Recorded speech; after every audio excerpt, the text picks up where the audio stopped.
Okay, welcome to Cap10 General again. Today we're talking about Harry and Meghan, Wales. I assume their surname is now Wales. I don't really know. They're not using their titles, HRH, by agreement, but anyway, they did an interview with Oprah on Sunday, and it's caused a bit of a stir. There's been allegations of some racism inside the royal family, and so on and so forth that have come out, which is unfortunate. The Queen's made a statement. Good on her. It was a very good statement too, actually.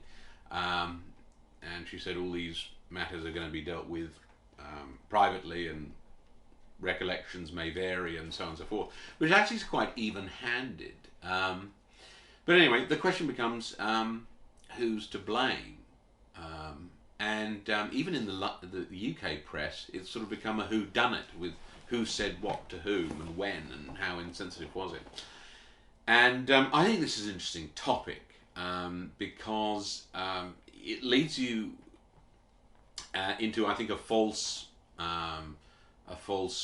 search, because being a royal is not easy. It's not sort of turn up and join the family or marry into the family, I suppose, is how it works. And then, it's champagne breakfasts and sort of, art gallery openings and galas and racing and all the rest of it, and happy days, and that's it. It's not like that at all. It's actually hard work. Your time's not your own. You've given a schedule, and you've got to smile and push hard.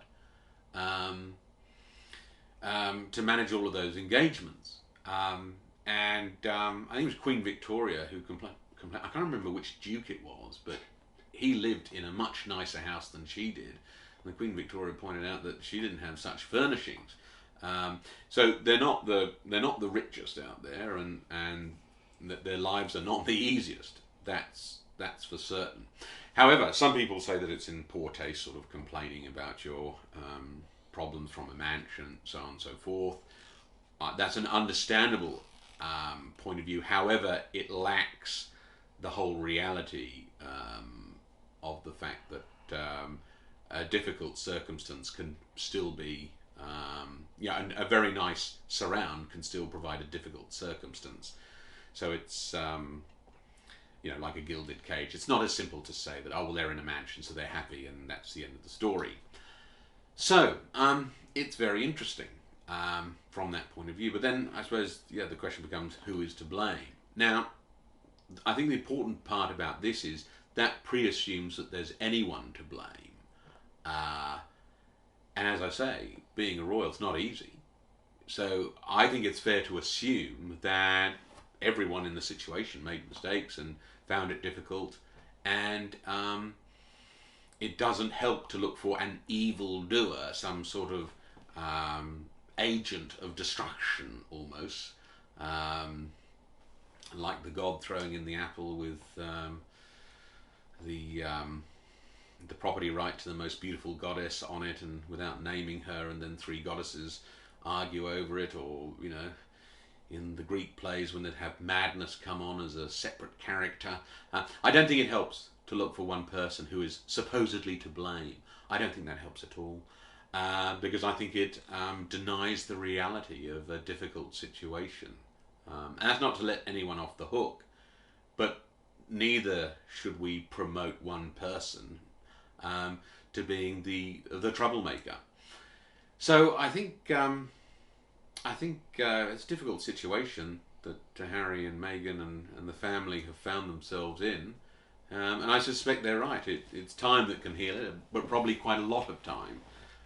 So let's hope they get through it. And see, poor old Piers Morgan sort of obviously got quite annoyed at some of the questioning and has sort of left Good Morning Britain.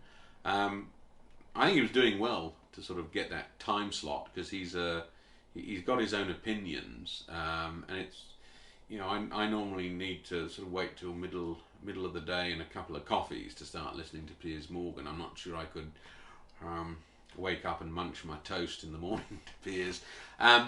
He's a very clever man, knows what he's talking about, but it's It's not for pre-coffee consumption, dear Piers, but he'll no doubt be back. I think there's a few people sort of saying, oh, you know, he's in trouble now. Piers is not in any trouble. He's a very wealthy man. He's got more money than Harry and Meghan, I'd say, and he's in demand. Um, and he's dodged many difficulties in the past, and he'll come back stronger than ever. So maybe the pandemic. It's fair to say that the pandemic's been tough on all of us. Anyway, let me know what you think. Always keen to get your comments, and please like and share. Thanks.